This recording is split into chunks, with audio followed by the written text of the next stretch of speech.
ರಾಜ್ಯದಲ್ಲಿ ಇನ್ನು ಮುಂದೆ ಕಟ್ಟಡ ನಕ್ಷೆಗೆ ಅನುಮತಿ ಇಲ್ಲದೆ ಯಾರು ಕೂಡ ಕಟ್ಟಡ ನಿರ್ಮಾಣ ಮಾಡುವಂತಿಲ್ಲ. ಈ ಬಗ್ಗೆ ಸುಪ್ರೀಂ ಕೋರ್ಟ್ ಆದೇಶ ಸ್ಪಷ್ಟವಾಗಿ ತಿಳಿಸಿದೆ ಎಂದು ಉಪಮುಖ್ಯಮಂತ್ರಿ ಡಿಕೆ ಶಿವಕುಮಾರ್ ಹೇಳಿದ್ದಾರೆ. ಸುದ್ದಿಗಾರರೊಂದಿಗೆ ಮಾತನಾಡಿದ ಅವರು, ಕಟ್ಟಡ ನಿರ್ಮಾಣದ ನಕ್ಷೆ ಅನುಮತಿ, ಸ್ವಾಧೀನ ಪ್ರಮಾಣ ಪತ್ರವಿಲ್ಲದೆ ನೀರು ಹಾಗೂ ವಿದ್ಯುತ್ ಸಂಪರ್ಕ ನೀಡುವಂತಿಲ್ಲ ಎಂದು ಸುಪ್ರೀಂ ಕೋರ್ಟ್ ಇತ್ತೀಚೆಗೆ ತೀರ್ಪು ನೀಡಿದೆ.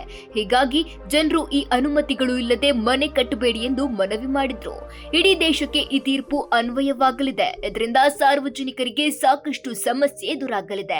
ಇದುವರೆಗೂ 2.5 ಲಕ್ಷ ಜನ ಹಳ್ಳಿಗಳು ಹಾಗೂ ನಗರ ಪ್ರದೇಶಗಳಲ್ಲಿ ಕಟ್ಟಡ ನಕ್ಷೆ ಅನುಮತಿ ಪಡೆಯದೆ ಮನೆ ಕಟ್ಟಿಕೊಂಡು ವಿದ್ಯುತ್ ಹಾಗೂ ನೀರಿನ ಸಂಪರ್ಕಕ್ಕೆ ಅರ್ಜಿ ಹಾಕಿದ್ದಾರೆ. ಈ ವಿಚಾರವಾಗಿ ಕಾನೂನು ಸಲಹೆಗಾರರ ಜೊತೆ ಚರ್ಚಿಸಿ ಸಾರ್ವಜನಿಕರಿಗೆ ಹೇಗೆ ನೆರವಾಗಬಹುದು ಎಂದು ಅಭಿಪ್ರಾಯ ಕೇಳಿದ್ದೇನೆ ಎಂದು ತಿಳಿಸಿದರು. ವಿದ್ಯುತ್ ಸಂಪರ್ಕಕ್ಕಾಗಿ ಕೆಲವು ಸಾರ್ವಜನಿಕರು ಎಸ್ಕಾಂಗಳಿಗೆ ಠೇವಣಿ ಪಾವತಿ ಮಾಡಿದ್ದಾರೆ. ಈ ವಿಚಾರವಾಗಿ ಯಾವ ರೀತಿ ಕ್ರಮ ಕೈಗೊಳ್ಳಬಹುದು ಎಂದು ಅಧಿಕಾರಿಗಳ ಜೊತೆಗೂ ಚರ್ಚೆ ಮಾಡ್ತಿದ್ದೇವೆ. ಕಾನೂನು ತಜ್ಞರು ಈ ಸಮಸ್ಯೆ ಯಾವ ರೀತಿ ಬಗೆಹರಿಸಬಹುದು ಎಂಬ ಬಗ್ಗೆ ವರದಿ ನೀಡಲಿದ್ದಾರೆ ಎಂದರು.